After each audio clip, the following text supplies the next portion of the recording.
This year, their annual getaway took them to the echoing peaks, a remote mountain range famous for breathtaking views, quiet trails, and, if you were lucky, spotting a mountain eagle soaring through the sky. They arrived early in the morning, greeted by the crisp air and the whisper of the wind through pine trees. Mist clung to the mountain's lower slopes, wrapping the peaks in a mysterious shroud, promising something magical yet hidden. Each of them carried a backpack, a flask of water, snacks, and, as Jonah put it, a heart ready for wonder.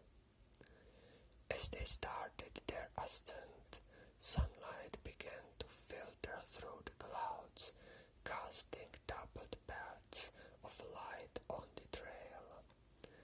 They walked in silence for a while, breathing in the scent of pine and earth, listening to the songs of hidden birds.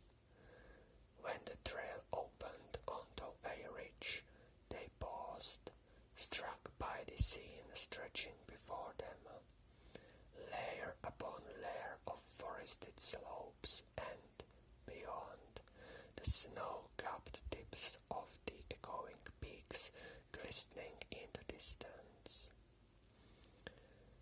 "This is why we do this," Serena whispered, smiling at the sheer beauty laid before them. They continued on, the trail winding higher and narrowing as they climbed. Each twist and turn revealed a new sight. Rocky outcroppings covered in delicate moss, patches of wildflowers bursting in vibrant purples and blues, and once the glimmer of a mountain stream tumbling down the rocks, bubbling merrily. After a couple of hours, they reached a small clearing where the mountain opened up to a panoramic view. They dropped their bags and sat on a large, flat boulder. Far below, a river sneaked through a valley, shimmering like a silver ribbon in the distance. They shared snacks, homemade trail mix, apples and chocolate, and drank from their flasks, all the while marveling at the quiet majesty of the mountains. As they relaxed, a faint sound echoed through the air, a low, distant rumble. Maya furrowed her brow and looked at Jonah. "Was that thunder?"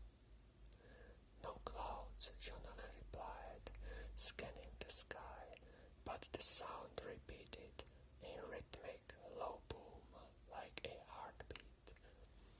They looked at each other, curiously mingling with a touch of caution. Serena, always the adventurous one, stood and started towards the direction of the sound, beckoning the others to follow.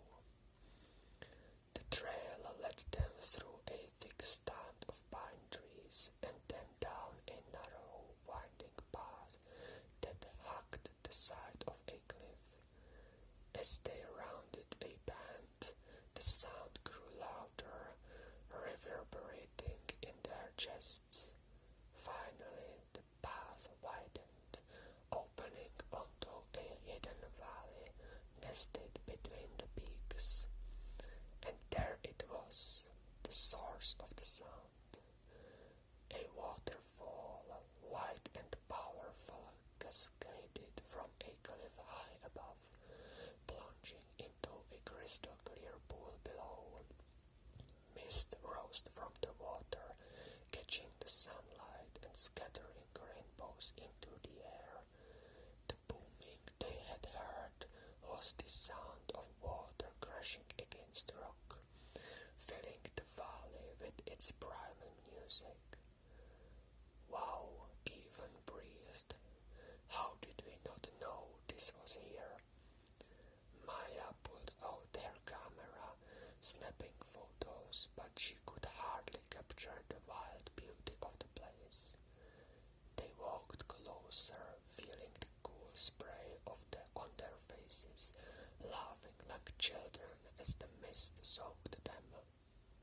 It felt as though they had stumbled upon something sacred, a place untouched by the noise of the outside world. As they watched, a shadow crossed the sky. They looked up to see a lone eagle soaring high above, its wings outstretched, gliding effortlessly against the deep blue. "It's a sign," Serena joked. "This is where we're meant to be." After soaking up the beauty of the hidden valley, they reluctantly turned back, feeling a deep, quiet contentment as they retraced their steps. The mountains had given them a memory, one they would hold close for years to come. The hike back down felt shorter, and before they knew it, they were at the trailhead again, their car waiting as a reminder of the world waiting to pull them back. But as they looked at each other, faces glowing, they knew that part of them would always remain there, in the shadow of the echoing peaks, where water fell like thunder and eagles soared over the hidden valleys. And so the friends returned, carrying the quiet magic of the mountains within them, the memory of a place where wonder and wilderness met. Thank you all for listening. Have a nice day. Bye.